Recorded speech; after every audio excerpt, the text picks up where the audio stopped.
Welcome to Your College Bound Kid, a podcast for parents, college counselors, students, and anyone who wants a weekly deep dive into the world of college admissions. My name is Julia. I was an admission officer at Haverford College, an outside reader for Emory University, and I currently work as a school-based counselor at a school in Massachusetts. I'm Lisa, and I'm a clinical psychologist and college counselor. I have a daughter in college, a daughter in high school, and a son in middle school. After 30 years in Chicago, we recently moved to North Carolina. My name is Mark. I'm a college coach in Atlanta and the parent of two daughters. Karis, a graduate of Davidson College, and she is the founder of the Spanish tutoring company, SpanishHelpToday.com.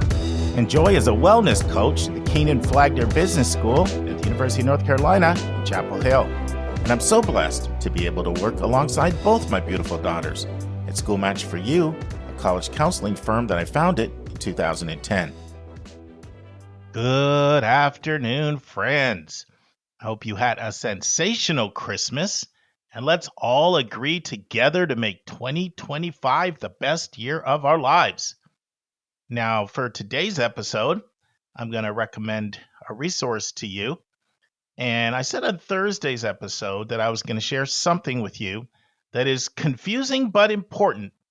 Well, I'm going to push that back 1 week because I literally just walked in the house after being gone for a week in Myrtle. By the way, came back to 65 degrees and sunny, which I am loving right now. But some of the notes that I had for that episode, I had back here at the house, and so I wasn't able to do the prep work. But you'll get that information. You'll get it next week. But I got something exciting that I want to share with you today, and it's based on a conversation that was inspired by a student I'm working with at Brooklyn Tech. Even though we came back 2 days ago, I resumed work on the 28th. So I literally did a session with her last night, and she shared something with me. And then it led me to go down a rabbit trail, and I did a bunch of research, and I'm going to share with you the growth of state-based direct admit plans and kids in the top 10% of their class, because this thing is spreading rapidly. We've mentioned it before, but I think you're going to be surprised at just how fast it's spreading. So I'm going to share some information with you on that topic. And then for the second part, we'll have Lisa's exciting interview with Erin Lewellen, where Erin debunks myths about Generation Z. But before we do this, I want to add a few more details of a request that I made of you, our listeners, on Thursday. I shared with you that a South Carolina client, who's also a podcast listener, said to me, Mark, 500 episodes is a big deal. What are you going to do on that episode? And I was a little flummoxed, kind of shrugged it off because really hadn't given it much thought. But then later I had an idea that hit me that excited me, and it's still exciting me. And what it is we want to let you, our listeners, be part of that episode. We want you to share something you've learned on our podcast that has helped you. And the reason we want you to share it is so it can help others. More parents, more students. Something you've learned that you feel like, boy, I wish more parents knew this. I wish more students knew this. And I think it's going to make for a great episode. And one reason I feel this way is because I did this once before. You may remember, our regular listeners, I said, we're always talking about admissions tips. Why don't you, our listeners, share a tip that's been helpful to you? And we got great feedback on that episode. So we're going to do it again in commemoration of our 500th episode. And I'm going to provide just a few more details today than I did before. So all you do is go to speakpipe.com/YCBK. And you have up to 5 minutes to talk, but you can talk as little as 30 seconds. So whatever you want to say. And I know sometimes people are like, I don't know if I want to out myself like that. You can do it anonymously. You can say, this is Laura from Chicago, or you could just say, this is Laura and not give your state, or you cannot even give your name or your state. So whatever you're comfortable with. And we definitely don't need any last names. So that's the first thing I want to say. The second thing, and this is a listener gave me this idea, sent me a message and said, hey, Stuck, I want to do that contribute to episode 500, but when do I need to submit it by? And I was like, snap, I never said that, did I? So let me tell you the date, January 10th. So you've got until January 10th. So this is going live on the 30th. So you got 12 days. 12 days to do it. Like I said, take 30 seconds, take 3 minutes, but each one to each one, right? We're all about helping each other. So I would be most grateful if you could contribute to what is a special episode. And I'd love for you to be a part of it by having your voice on the episode. So thanks in advance for anyone who agrees to do that. Just speakpipe.com/YCBK. Hit that orange button and share something you've learned that you want others to benefit from. We're all about helping each other. All right, the resource I want to recommend for you is a new podcast, and it's called College Matters. I know what you're thinking. I need another podcast like I need a hole in the head, right? They're spraying up everywhere. I get it. Springing up everywhere. I get it. But it's produced by the writers of the Chronicle of Higher Ed. And that's a go-to resource for a lot of professionals in the field to stay current on issues with higher ed. I'm sure you know how many times we have articles from the Chronicle. And in fact, on Thursday's episode, Julie and I will discuss a Chronicle episode. Last episode was a Chronicle episode that Lisa and Susan discussed. And in fact, let's look at that episode that Lisa and Susan discussed. There's an article in the Chronicle entitled, "Is Loneliness as Bad for Students as Smoking?" Well, this podcast takes a lot of Chronicle articles, and I listened to the one on that topic. It was really good. They shared the research that went into it. Like months of research went into that. So think of this as kind of similar to like our In the News. Take an article that they write and then discussing it. Listen, it's a baby podcast. I think they have a dozen episodes up. I saw like 5 reviews. But there's some interesting ones. So one that I plan on listening to later today is called "The Consultants Are Coming." And then this is what they put underneath. It said, outside consultants are helping cash-strapped colleges cut majors like foreign languages that once seemed essential, and taking the heat for those unpopular decisions. In fact, one of the things we may do is for some of our In the News discussions, we may just refer you to a podcast. And if you want to listen to that, I'm sure the Chronicle would like that in preparation for our discussion. I could see us doing that. And that's an interesting topic. Outside consultants recommending cutting majors like foreign languages. Ouch. Okay, friends. I want to talk to you about the meeting I had with a student from Brooklyn Tech. So I was meeting with her and she was like, "Hey, Mark, is it okay if I share my screen?" And I was like, "Sure." So she shared her screen and she said, "We don't do rankings at our school." And I thought I was in the top 10%, but now I know I'm in the top 10% because she shared this, this letter that she got confirming that she was in the top 10% and therefore was eligible for a guaranteed spot at one of several SUNYs for next year. Now, SUNY is an acronym for State University of New York. It's a system of 63 universities in New York. So I'm going to talk to you about the new SUNY Top 10% Promise, and I'm going to talk to you today about how many other programs like this are spawning and spurting up all over the country and why they're growing and where are we headed with this. We've talked about direct admit before. We've talked about top 10% programs before. I don't think as comprehensively as we will today. So let's talk about SUNY's Top 10% Promise program. Well, the SUNY Top 10% Promise, it provides direct admit to students, of course, in the top 10% of the high school. They have to meet specific academic requirements. And if they do, then they're going to be matched at one or more of the selective SUNY campuses. No application is needed. No application is needed. It's really important. So, what is involved in this? Well, there are 9 colleges participating this year. And this is first year. These things are going to change. Okay? There's a guarantee that any eligible student will get in at least one. It's almost like a medical school matching thing. You're guaranteed to get into at least one. But different than the medical school matching, you could get into more than one. So what happens is schools send a letter to eligible students including information on how they can opt in. Once again, no application. High schools then confirm that the student is eligible by providing a transcript. And once the student is confirmed that they're eligible, SUNY will inform them to which of the 9 participating campuses they have been directed to. Now, students also have the opportunity to apply to 5 additional SUNY campuses for no app fee during the process. So that's another nice perk. Now, what are the qualifications? Well, of course, students need to be in the top 10% of the high school class, right? And they also need to have at least one of the following things.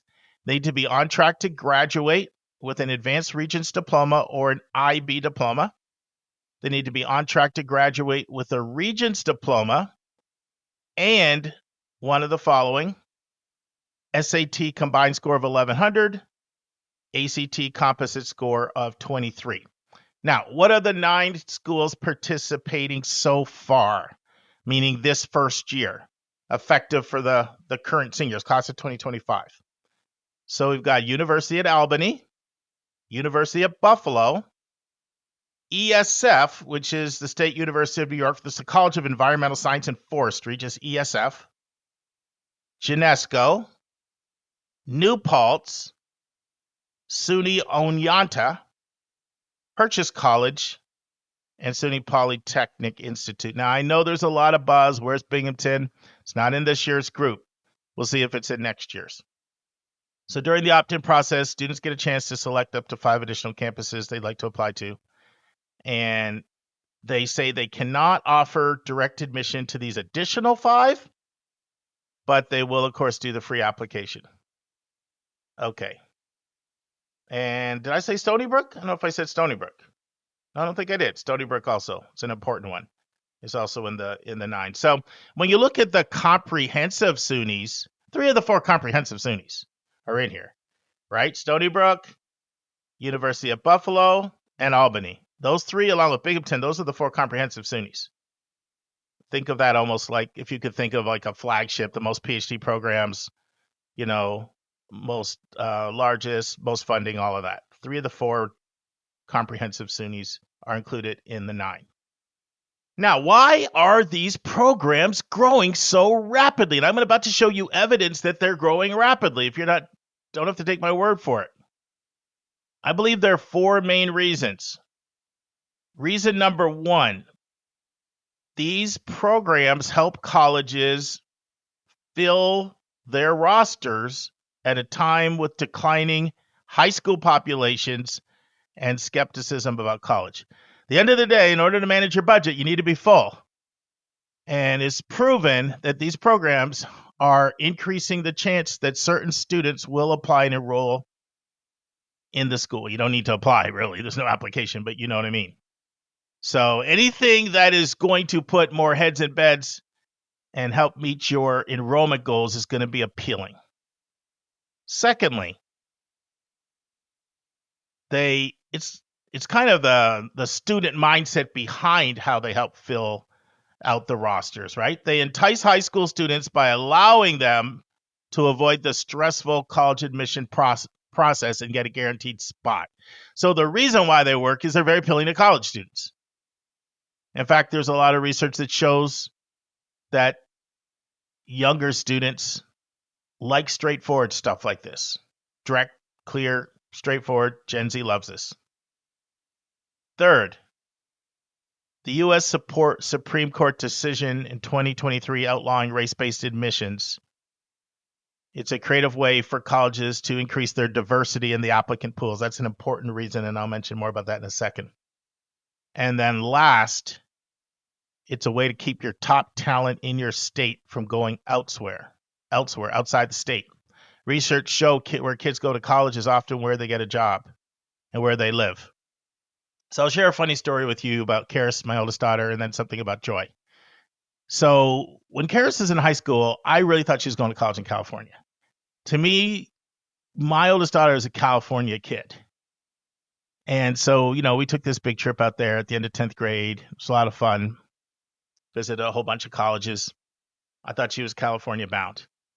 But in the back of my head, there was a little voice that said, are you sure you want to do this? Because if you let her go to California, she's not coming back. So, yeah, she ended up loving several California schools, but not as much as she loved Davidson College. But where does she live right now? North Carolina. Okay, now let's take a look at my youngest daughter, Joy.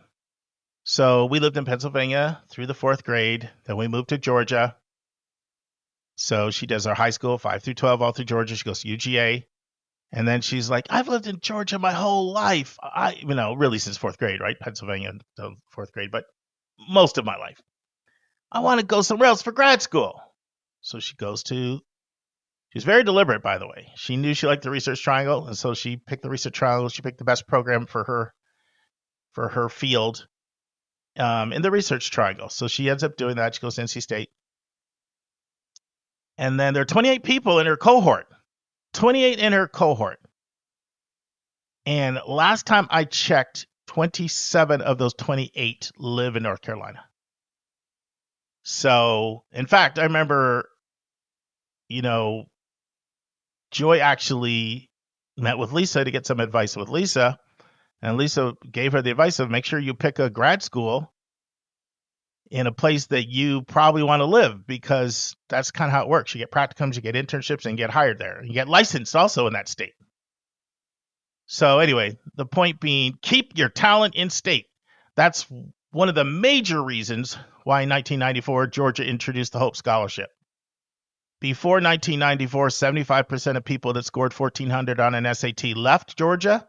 After 1994, 75% of people with a 1,400 SAT stayed in state and went to Georgia or Georgia Tech.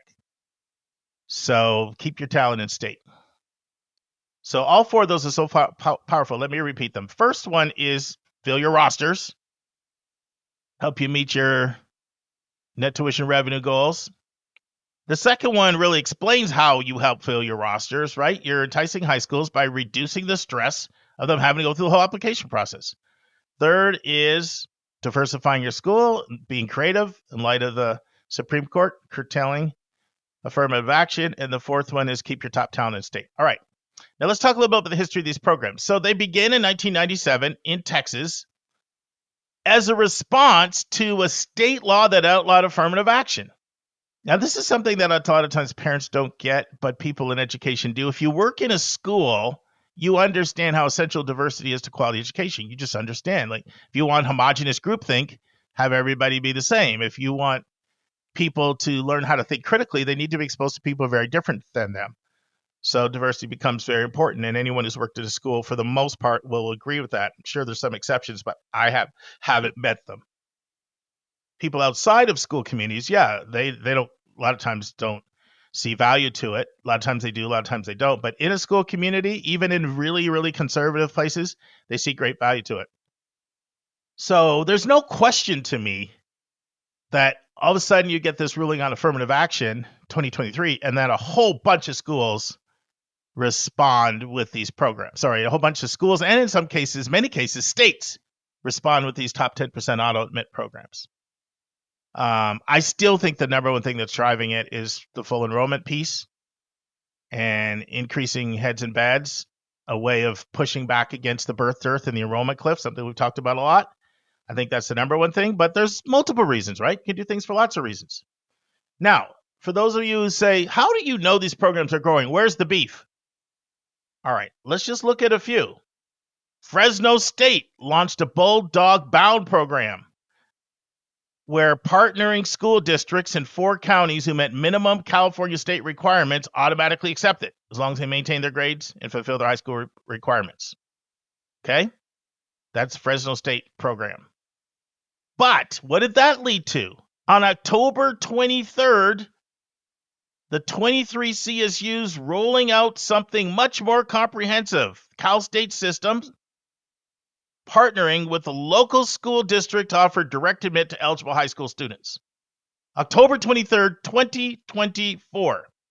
The pilot program offers eligible seniors at public high schools in Riverside County immediate conditional acceptance to 10 CSU campuses. So initially, the 10 Cal State University campuses included in the program are Channel Islands, Chico State, East Bay, Cal Polytech Humboldt, Cal Maritime Academy, Monterey Bay, San Bernardino, San Francisco State, San Marcos, and Sonoma State. Those 10 CSUs. All right, now that was October 23rd. 12 days earlier, just 12 days earlier, the Texas Tribune ran an article. I'm going to read an excerpt to you from it. Texas high school students will now be able to see which of the state's public universities would accept them based on their credentials before they fill out a college application, state leaders announced.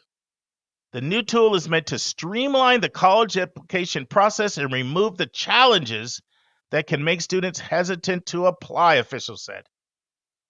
Direct admit has potential to reduce time, boost confidence, increase transparency, encourage Texans who might not otherwise consider college.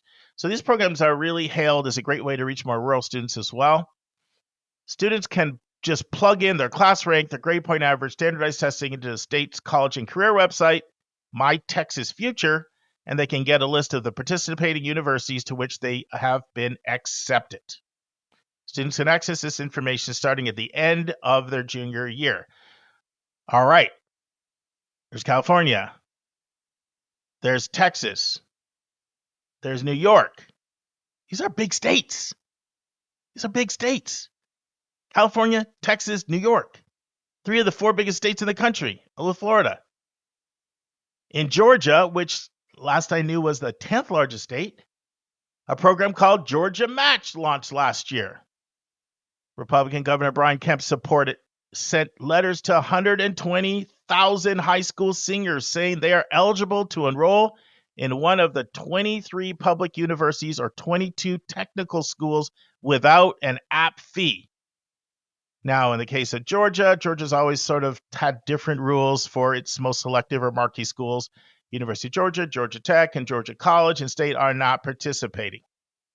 Okay, now, many other states have at least one public university using the Common Apps Direct Admission program, including states such as Illinois, Massachusetts, Maryland, Michigan, Missouri, New Jersey, Nevada, New York, Oregon, Pennsylvania, Tennessee, and Virginia.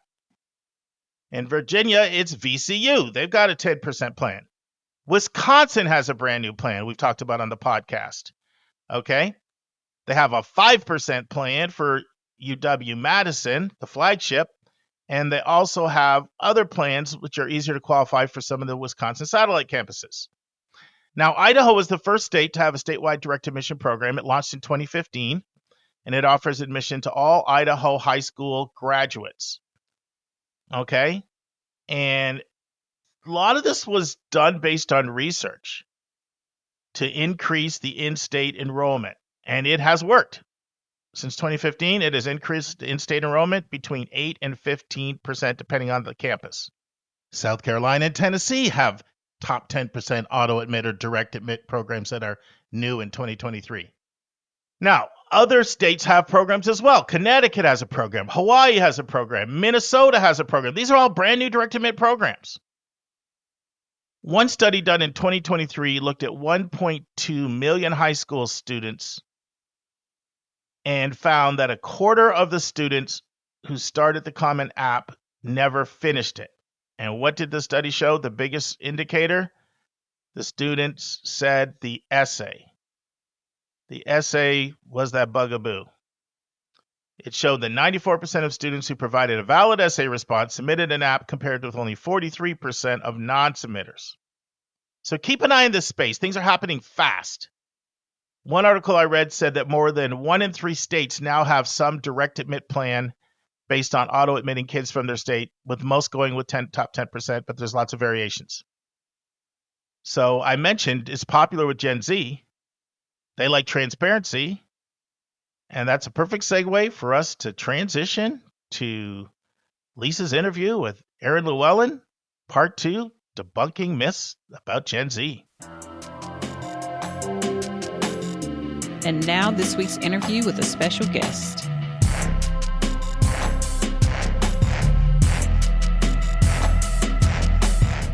Friends, Erin Lewellen is the CEO of Tilting Futures, a Bay Area company, and she is an expert on Generation Z. In part 2, Lisa asks Erin about another stereotype about Gen Z, and they are too sensitive, and Erin offers a very creative response to this myth. Erin shares what we can learn from Gen Z. And Lisa asks Erin about the perception that Gen Z is wrapped up into identity politics. And Erin responds to this, and she responds with some research. Listen and enjoy. I'm also Gen X. Our approach of put your head down and get the work done is has closed off some of the ability to see what's possible. And I think when you have a young, creative, and in many ways idealistic person in your midst, they're going to see places for possibility that you might not. The more open you are to that, the more generative they will be. Yeah, I mean, I think that they are flexible, and I think that we are not flexible. Just a little vignette on this is I was talking to my veterinarian about like how I can't get my prescriptions from Walgreens and I have to wait in line. I'm on hold, and there's this huge rant, this harangue, and she just looks at me and says, "Well, Lisa, why don't you just go somewhere else?" And I was like, "Oh." And she gave me the name of a local pharmacist, and my life has been forever changed for the better. But like, it never occurred to me to change pharmacies, and I think that is like Gen X in a nutshell, right there. Just keep on fighting, keep on trying to get it done. Yeah, it's like, oh, so yeah. I think like probably my daughter would have just gone someplace else. My 22-year-old without even thinking about it. Right. So there you go. So another label or myth that gets thrown around about Gen Z is that they're too sensitive. They can't take it. What do you think about that? Well, this is the one that I would say I sometimes fall victim to this stereotype. So I have to catch myself. And one time I had to kind of laugh when I caught myself because I realized, wait a second, is this my Gen X cynicism, which I say is not true, actually playing out? Right. And I'm not surprised. Of course, my generation, me, I want less emotion. I want put your head down, get the job done. That's what I was taught. That's what I did that worked out for me. It was quite successful. Of course, there's lots of things I'm sure I missed along the way by doing that. But I do feel like it served me in some ways.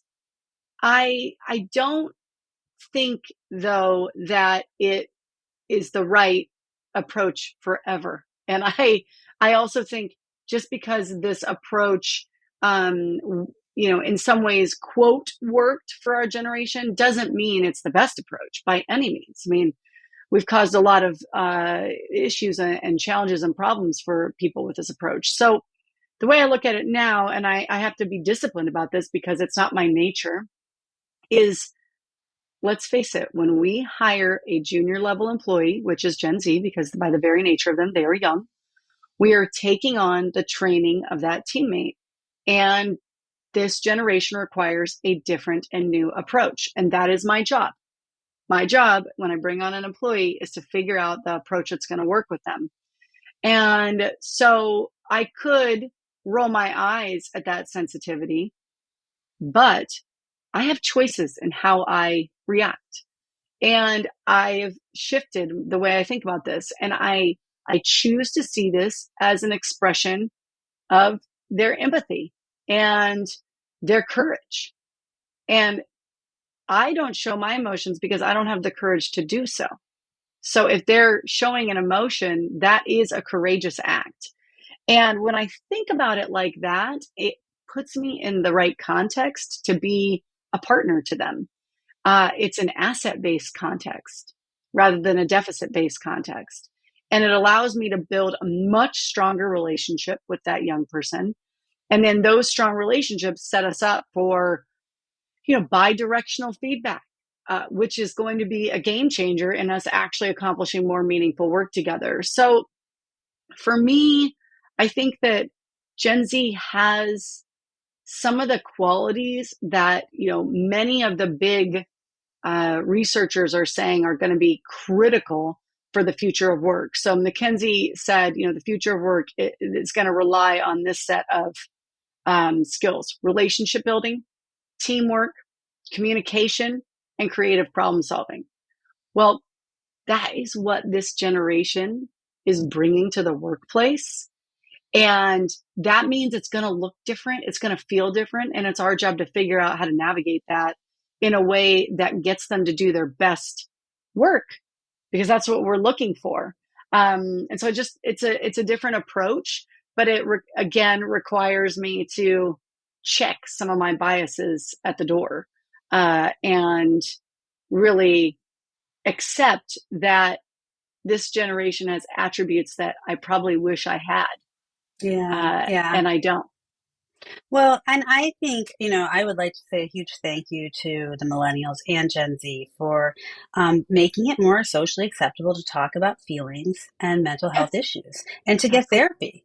And I say that just not because I'm a therapist and, it's easier for me to get clients if people aren't like skulking off to their therapist out of shame. But because Right. I think it's a healthier environment for all of us, to be honest, to be like, yeah, I have that problem too. Yep. And so I really thank them for that. And I also think too, like when you're talking about these characteristics that are going to be really important for the workplace in the future, that's called being a human being, what I would say. That is what Yep. humans can do. AI can't do that, at least not yet. And so we need people who are really good at being human beings and using their creativity. We don't necessarily need someone just to go like, put the widgets in and just put their head down and get the job done anymore, because that's going to be done for us. So, but Right. being creative, being empathic, being able to connect with other humans, that's, I think, going to be hugely important. Yeah, that's where some of the biggest problems have been solved in the past. That's where challenges have been met through teamwork and thinking out of the box and getting creative. And that's going to require an emotional intelligence Mm-hmm. that I think this generation is primed and ready for. Mm-hmm. Yeah, and I think that's great. So, identity politics.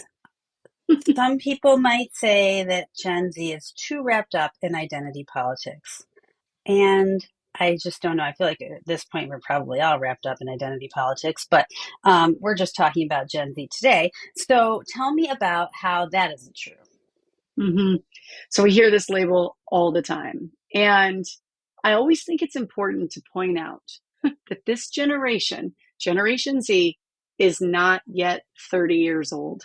Mm-hmm. So they are still in the process, and the bulk of them is still in the process of development and developing themselves and brain development. And they're certainly in the process of defining themselves, figuring out what fits, what feels right. And every generation does this. So this should not be surprising to any of us.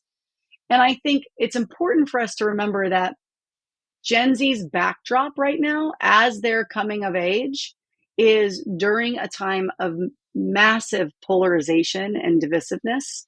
And they're seeing that. That's their background. And I think that what Gen Z, the difference between identity politics and what I see Gen Z doing is I see Gen Z saying, wait, hold on. I define me. I don't want to be defined by you. And I can really relate to that. And I see so much courage in that. And I think that right now, in this difficult time we're in, where we're labeling a lot of things as identity politics, it's really that they're stating their desires, which is I label me. And this is actually supported by research. So there was like this study done on Gen Z and identity. And what they found was that Gen Z is part of this shift, and they're the drivers of this bigger societal shift that's about, I don't want to be told who I am, but I want you to ask me who I am. And that comes out in all kinds of different ways, and I think gets misconstrued as identity politics. But wouldn't we be better off if we lived in a world where instead of me labeling you, I just asked you, like, how would you define yourself? Yeah. That seems so logical to me. And Yeah. so in some ways, I think they're saying, stop all this nonsense, actually. Just ask the person in front of you, who they are, how they identify. I 100% agree with what you're saying. And I do think like we do a lot of things as human beings just because that's what we did before. And I don't know if you've ever had an argument with any kind of like person who's part of a bureaucracy and you're suggesting a like really obvious and easy solution to that person. And like, no, we can't do that. Well, why not? Well, because that's not the way we've done it. We've always done it like this. I'm like, well, you could change. And they're just like they're stuck with that. But you know, there are so many things about people that we construe as a society. They're social constructs. They don't exist in reality. You know, certain things, I guess, biologically exist in reality, but like what you make of those things, that is up to the individual. And Yep. I think that is a revolutionary thought. And it's one that I think maybe a lot of older Americans have a hard time understanding. Yeah. I think it adds a layer of complexity that is hard to wrap one's mind around. Mm-hmm. And I think that is scary. Mm-hmm. It's very unknown. Well, wait a second. So if there aren't these boxes, then what is it? Right? Right. What is the structure through which I'm going to sift and sort all of this? And I think when Gen Z says just abandon that notion and we'll build something new or nothing at all, it can really feel too open, too wide open. And there's then instead of, well, maybe you have a point here, which is one way we could do it, we want to say, no, that's all identity politics. And you're, succumbing to identity politics in a way that is further dividing, Mm-hmm. rather Mm-hmm. than saying, wait a second, maybe this new way of looking at it could change and actually be the way through this polarizing moment. Right. So I think there's we would be better off if we could just listen and consider the possibilities of doing that differently. You know, and even in my own family, my niece transitioned, and at first it was like kind of like hard for me to just like, I wanted to know why, I want to know what that exactly looked like. And then I realized you don't need to know any of that. You just need to accept that this is who she is, and that's it. And it's not any of your business. And if someone wants to share it with you, that's great. But you don't need to understand it. You don't need to figure out. Boy, was that liberating for me, because I think I walk around the world trying to understand who everybody is, what that looks like, how they got there. And I don't need to do that anymore. You know, I could use my brain to try to remember what I was supposed to get at the grocery store. So, which, you know, as you get older is harder. Yeah, totally. Absolutely.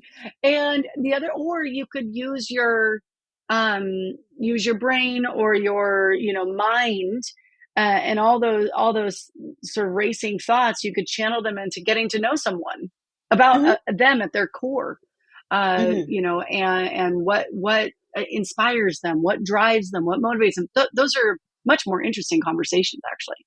Friends, this concludes the second part of what is a 3-part interview.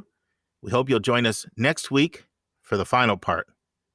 On Thursday's episode, Jill and I will discuss an article, How to Solve Campus Parking Problems Without Adding More Parking. It's by Daniel Kenny. It came out in March of 2024, and it's in the Chronicle of Higher Ed. Hillary's back, and we're discussing a question from a mom from Connecticut. She sent in via SpeakPipe, who's concerned about paying for college. And we'll have our final segment with Rick Clark from Georgia Tech, and he shares how to get accepted and not be a jerk about it.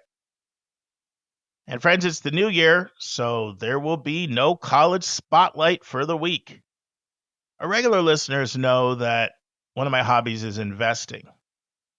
So 2 famous investors, Bill Gates, founder of Microsoft, and Warren Buffett, founder of Berkshire Hathaway, they were asked in separate interviews, in your opinion, what is the key to your success? What did Bill Gates say? Focus. What did Warren Buffett say? Focus. Friends, focus, focus, focus, focus. See you on Thursday, friends. And that's our show. A big thank you to you, our listeners, for tuning in this week. If you find this podcast helpful, please follow us and you'll get every single episode as soon as it is released. If you're interested, there are a few ways you can really support our podcast. You can click the share button and send it to your friends and acquaintances. You can help us pay our staff and our expenses by donating on our website. You can write a review for us on Apple or Spotify. I'm the producer of the podcast, but we have a fantastic team of 15. Shout out to our co-host, Dr. Lisa Ruff, Dr. David Williams, Linda Depker, Susan Tree, Vince Garcia, and Julia Esquivel. And to our substitute co-host, Sylvia Borgo. Our sensational sound engineer is Nemanja Motvich. Our amazing music is from Victor Allen Weeks. Marketing designs are from Kimberly Blass. Lily Parikh manages our Instagram. Our image editor is Talha Khan. Joy Stucker does our website episode updates. And our webmaster is Stalianos Dimitriou. And if you want to have a coaching session with Lisa, Linda, or me, just text me at 404-664-4340. If you have a question you want us to answer, or if you have a recommended resource or article you think we should discuss, just send it to questions@yourcollegeboundkid.com. Our favorite method is for you to record your own voice at speakpipe.com/YCBK. By the way, check out our website where you'll find lots of content that is not on any podcast app. Our website is yourcollegeboundkid.com. If you want to learn about other hot admissions topics, follow us on Twitter at YCBK Podcast. We think of you as our listening family, and we look forward to meeting again with you every single Monday and Thursday.